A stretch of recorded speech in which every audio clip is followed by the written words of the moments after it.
Welcome to the Nerf Report. Welcome back to the Nerf Report. Thank you, everybody, for joining us. No, I'm filming my show for the YouTube. Stop being salty. The ghost of Macho Man Randy Savage is here. And in the history of the Nerf Report, with all of the videos we've ever made, this one is definitely going to be our jump the shark moment.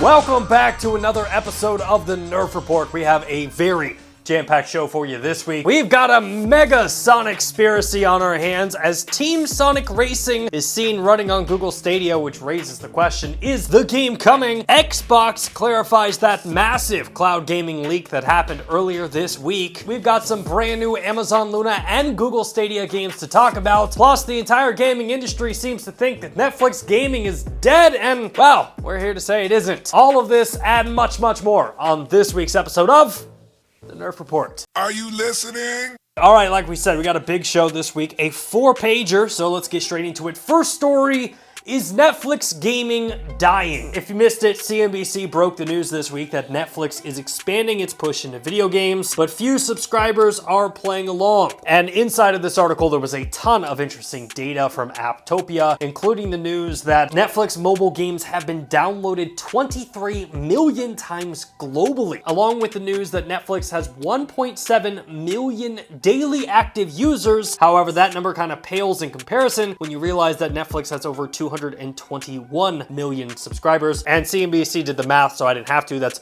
1% or less than 1% of Netflix total subscribers. But the big takeaway for me on this is how many people don't know that Netflix has a gaming platform. I mean, the entire week, people were like, news to me. The CEO of Barstool Sports even said, hey, did you know that Netflix had a gaming platform? But sure enough, Netflix does have a gaming platform, and it's free to all mobile Netflix subscribers. Scroll down to the bottom of the app, there's a controller button, you click it, there's games that you can play, and the big MO for Netflix here is none of the games included will have ads, microtransactions, or loot boxes. In fact, right now, Netflix has a total of 24 games, and during the non-E3 week, or whatever the hell that was this year, they said that by the end of 2022, that the Netflix gaming platform would be at a total of 50 games. And really, this is one of those situations like, is the glass half full or is it half empty? Because the narrative that I've been seeing following this news is like 1% of Netflix subscribers play games, but then when you actually dive into the number, I mean, 1.7 million daily active users isn't anything to really make fun of. I mean, we found out earlier this year that 1 year in, Google Stadia had about 750,000 monthly active users. Granted, monthly active users and daily active users are completely different. So I went ahead and went to Apptopia and kind of ran my own report for all of the cloud gaming platforms. GeForce Now, Amazon Luna, Xbox Cloud Gaming, and of course, Google Stadia. And according to Apptopia, all of these cloud gaming platforms combined makes up for 1.5 million daily active users. Now, big caveat here, they claim they pull from both Apple and from Android, but Apple still doesn't allow half of these apps in the App Store, and it's kind of web apps. So that would skew this number. So just for the time being, we're just gonna say 1.5, but it's probably a little bit bigger than that. And another key point to make here is this is just mobile users. If you were to include like TV, PCs, laptops, stuff like that, I'm sure that that daily active user count would be completely different. But the point is, for a service that has 24 games and has been around for less than 1 year, it has more daily active users than what we were able to pull from Apptopia and is outperforming all of those cloud gaming platforms combined. Like I said, the reality of this situation comes down to like, are you a glass half full or glass half empty type of person? And that's really how you got to look at these numbers. But I mean, for Netflix to truly succeed here, I've been saying this since day one that we started talking about Netflix. They need to be on television. Mobile's cool, but I would go out on a limb and say that like the majority of people who watch Netflix are probably watching it on their television. And if they had the ability to play games like The Witcher or some other Netflix property on the television, this service would be way bigger than it is currently. All right, next up, put on your tinfoil hats because we got a Sonic conspiracy on our hands. If you missed the news this week, XDA developers ran an article diving into Stadia's brand new feature Party Stream, and in the article, a now removed video was included that showed off Team Sonic Racing running on Google Stadia via Party Stream, a game that is not available via Google Stadia. According to the developer, Team Sonic Racing combines the best elements of arcade and fast-paced competitive style racing as you face off with friends in intense multiplayer racing. Race together and work together as a team by sharing power-ups and speed boosts. And as far as reviews go, IGN has given this game an 8.5 out of 10. Nintendo Life gave it a 7 out of 10, and Destructoid gave the game a 7 out of 10. Looks like a really fun game, but the question is it coming to Google Stadia? Well, key thing to point out here is after this story broke, Stadia quickly released new images showing different games that are actually on the platform, and 9to5Google actually wrote, the originally shown animations were mock-up renders with artistic freedoms that were not reflective of Stadia's feature set or game library. And let's not forget, this isn't rare for Google Stadia. Remember when they introduced that whole search bar feature in like Assassin's Creed Black Flag, a game that at that time wasn't available was in the image, and they were just like, oh, it's artistic freedom, but then like 5 months later, the game actually showed up. Although when examining that image again, I definitely think we should point out that Assassin's Creed Unity is also in this image, and that game still has not arrived on Google Stadia. So the question on everybody's mind is, will we see Team Sonic Racing on Google Stadia? I don't know.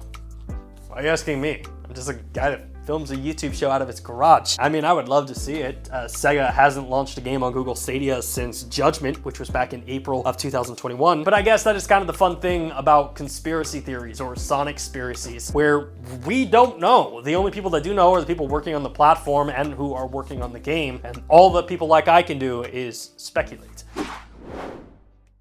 All right, moving on to our next story. We got a statement from Xbox in regards to that big cloud gaming story from this week. In case you missed it, we covered the story that Xbox began to show cloud functionality for games that were not included on Game Pass. Games like Resident Evil Village, Elden Ring, GTA Online, Call of Duty, all the big games that cloud gamers have just been dying for were showing the ability to run via the cloud. Well, in an update to this story, Tom Warren of The Verge had a statement from Xbox in which he tweeted, if you've seen Elden Ring or other games appear as if they might be playable on Xbox Cloud Gaming or Xbox Game Pass, Microsoft says this is a bug and it has rolled out a fix. Boo! Come on, Phil Spencer. We know this feature's coming. I mean, just let it happen. In all reality, I am very interested to know like if this was a real bug or just like a bug. I mean, like I said, we know that this feature is supposed to arrive by the end of this year, so it's not hard to imagine that Xbox maybe accidentally leaked it. Plus, when you look at the Play Elden Ring Now on Game Pass Ultimate advert, I mean, it looks super legit. I still stand by the fact that like Gamescom is right around the corner. If Xbox is going to announce this, Gamescom would be the perfect place to do it, so I will have my eyes fixed to Xbox during the week of Gamescom. All right, we got a brand new Amazon Luna game to talk about, so let's talk about Worms Crazy Golf, which is now available on the Luna Family channel. And if you've never seen this game before, it is the perfect combination of the explosive world of Worms and the challenging nature of golf. Featuring over 54 holes, 15 challenges, both single player and local multiplayer support, along with tons of customization. Worms Crazy Golf definitely is a must play if you are a fan of the series. Quick review roundup, Worms Crazy Golf currently has a 9 out of 10 from IGN, a 61% on Metacritic, and the Steam player base gave the game a very positive review. Luna Family channel is one of the many channels that Amazon Luna offers. Big key to Luna Family though is that every game included in this library will be E for everyone. Plus it's super affordable. It's only like $5.99 a month, and as a dad, I've got to say that is a killer deal for safe kid games. All right, let's move on to our final story. Google Stadia is working on a brand new trial feature. This story comes directly from GameDeveloper.com, who posted an article saying Stadia is testing a new game trial system tied to achievements, written by Bryant Francis. Whoa, whoa, whoa. Another Bryant in the cloud gaming niche? I mean, this is crazy. It's very rare that you run across another Bryant in general, but talking about cloud gaming as well, that's That's gotta be special. I mean, let's try this out. Bryant, if you're watching, on the count of 3, tell me your favorite Disney movie and we'll see if it matches.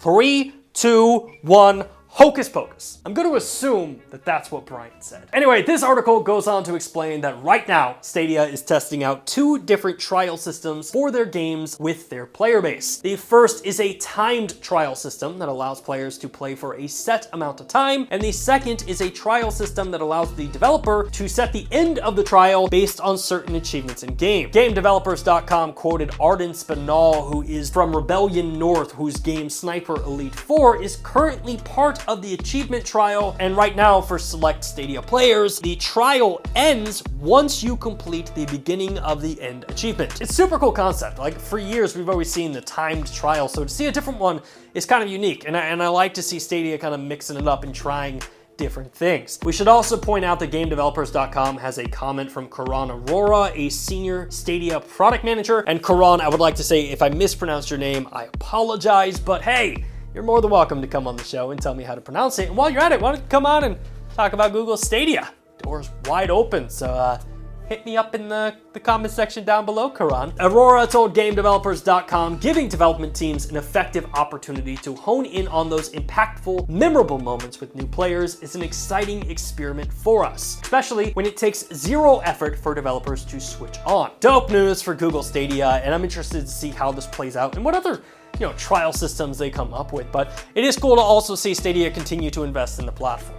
I love to see them kind of keep coming out and trickling out these new features and at least have a heartbeat. That's killer. So kudos to the team at Stadia. Keep up the good work. And unfortunately, that is going to wrap up this week's episode. So until next time, thank you so much for watching. My name is Bryant. This has been the Nerf Report, and we will see you in the next video. Hey, thanks again for checking out our channel. If you like what you saw and you want to see more content just like it, which who wouldn't, hit the subscribe button right there. And while you're down there, hit the like button. Maybe even consider becoming a Nerf Report best friend, just like the people listed down below did. In fact, don't you want to see your name there? I know I do.